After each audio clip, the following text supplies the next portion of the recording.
Hi, everyone. I'm Ivan Bayuki, and welcome back to Wall Street Silver. Our guest today is our good friend, Patrick Karim of North Star and Bad Charts. Patrick, great to see you again, sir. Hi, Ivan. Hi, Jim. It's your show's the best, man, and Yeah. so happy to spend some time with you and Thank show you. show some crazy Well, charts. well, well, thank you for combing your hair for us, Patrick. We appreciate all the What? hard work you do to prepare for these things. That's why we love you. So Patrick, you're the chart guy. We had this great breakout in gold and silver a week ago. I mean, everyone was freaking out. Everyone was all excited, thinking, "All right, we're going to the moon. This is it. This is it." And now we've given it all back. So show us your charts, man. What's going on? Why is the market doing this? What do we have to look forward to? All right, man.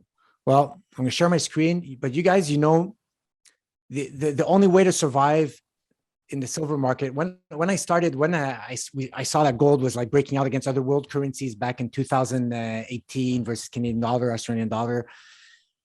Then I started deep diving the silver chart. And then you saw along the way the behavior of silver, it explodes 30, 40, 50%, and then goes sideways.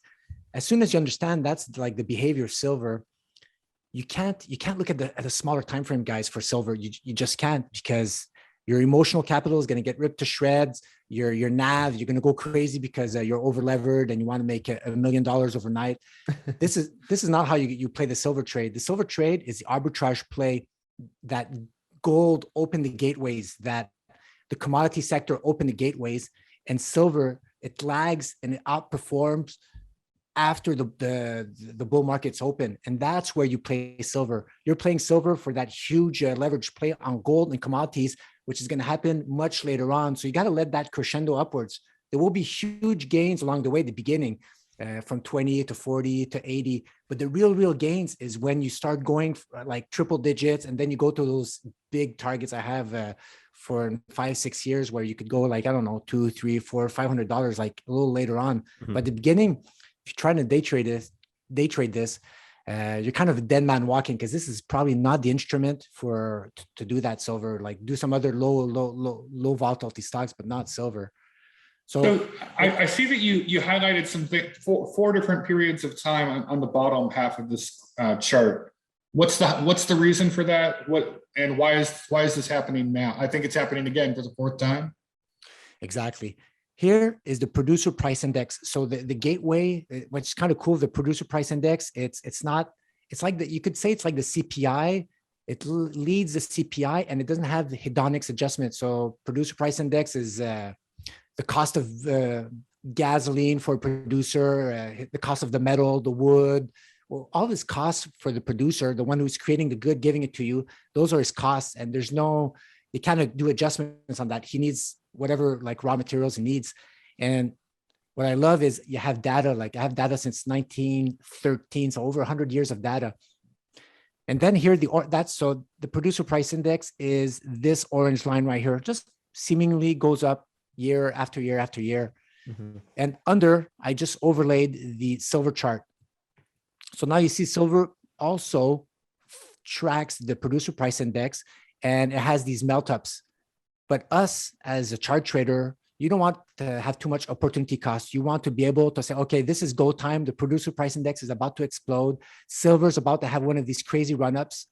And that's where you want to be, right? You don't want to hold on the way down. So here you see, even if the producer price index goes up, silver stagnates.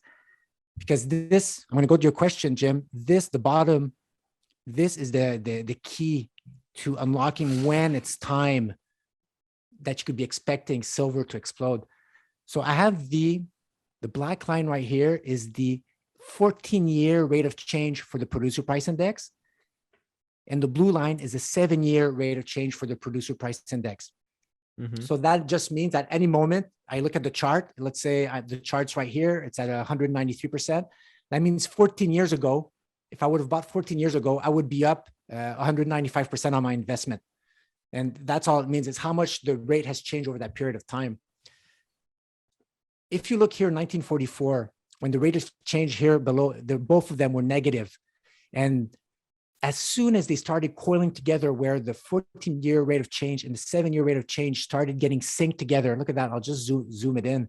They were synced tight above zero, coiling together. I could even draw on here some TA on the lines right here. As soon as they broke out above this line right here, it was silver had a melt up right here for this period. Let's move on to the 70s post when we got the gold standard. Same thing here, guys. We're above zero for the 14-year and the 17-year. They're tight, coiling up below now this line. This line, we're going to keep an eye on it. It seems important historically. And look at that. After that, this was the huge, this was the exact bottom in 1972 for silver, and it just rocketed upwards. And until, guys, we get up to these levels here where the rate of change is so high, where your mom and pop and grandma and all your best friends are starting to talk to you about silver, you can look at the chart and say, oh my God, we're so stretched historically. Look at that. I could even draw in here a resistance line that here is where we're probably going to want to take profits when we hit here. All right, let's zoom into 2004, guys, where the third time this happened. So I'm stretching my historical line, which is now a pivot line. You can see the reaction point right here. And look what happened again here. Same behavior above the zero line. The 7-year and the 14-year rate of change are coiling tight together.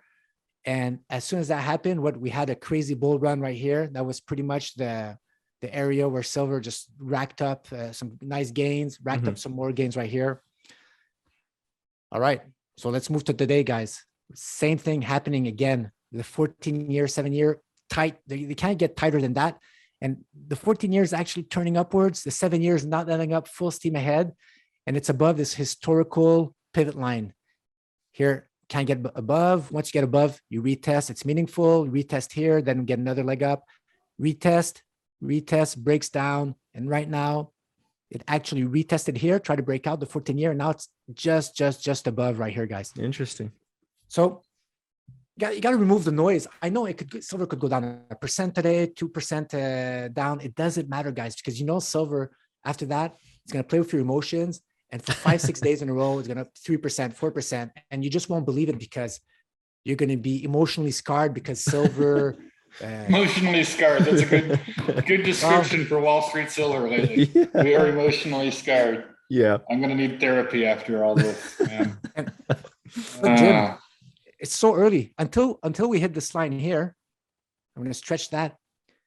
The risk to reward profile is, let's say silver does stall. This is a monthly candle chart. So of course it could stall, take its time, but until you reach here, you're nowhere near close to a top for silver. You're just not. Plus, gold's already above its all-time highs or above quarterly defined all-time highs. It's already opened the gateways. Yeah. Well, I mean, you're right. It's been a very difficult road. A lot of people are probably drinking a lot, doing some drugs to before you know it, we're going to be like this guy in the back of our vault. Oh, Hunter. There's Hunter Biden in the back of our vault. So what other charts do you have for us that we can share with the audience at this point? What else should we be paying attention to right now with this market? Well, just like you mentioned before, the gold breakout, it did happen, the gold breakout. And I have a chart which is going to show you the momentous breakout in momentum we had for gold, which is happening right now there. And I think that's going to shed a lot of light on avoid short-term volatility and just understand where you are in the bigger picture. So I did this chart back in the original part of this chart was done December 15th, and I had drawn these lines. So we're a little bit back. This is the distance from the 36 moving average. Michael Oliver, that's pretty much the inspiration there. So his momentum structure, how far you are stretched from the moving average is going to tell you the momentum of the stock. So forget the price, but if the momentum is breaking out, it's telling you that you should have an up thrust and the price action.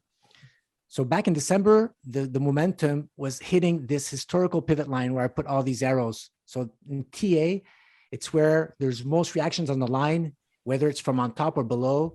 That is a line you should be paying attention. And it was right here. And a lot of people back in December could probably said, oh man, gold, it's done. But I said, hold on, this is probably a chance that if it's going to bounce right here. And what happened? It did a double bounce. And then look at that. My holy smokes breakout line, guys. It broke out, guys, last month. And now it's continuing upwards. So even if the price action goes up 300, goes down 100, it doesn't matter, because on the monthly chart, what's happening right here, we had the same structure here: base, pre bull market, higher lows below the zero line, base in the abyss of the bear market, higher lows around the zero line. It's the same fractal setup happening again. And right now, you just got to enjoy the show, let the momentum ride out. And until we hit 40% above the 36-month moving average, then you just don't do anything. You just wait and you just hold your gold until I think 40% above the 3-year moving average is probably 2,300. Maybe then when we get to $2,300 gold, we could have a sideways move, and then we might have another 6 months consolidation or something of the sorts. But until there, you got to let the horse run, man. If you can't let it run when it's here, you'll never be able to let it run. You're just going to get whipsawed to death. Well, Patrick, I want to thank you for joining us to show us the latest charts that you have. We really appreciate it. The audience loves you. And let's do it again in the next 2 or 3 months. It's be my pleasure, guys. Always an honor. Thank you very much.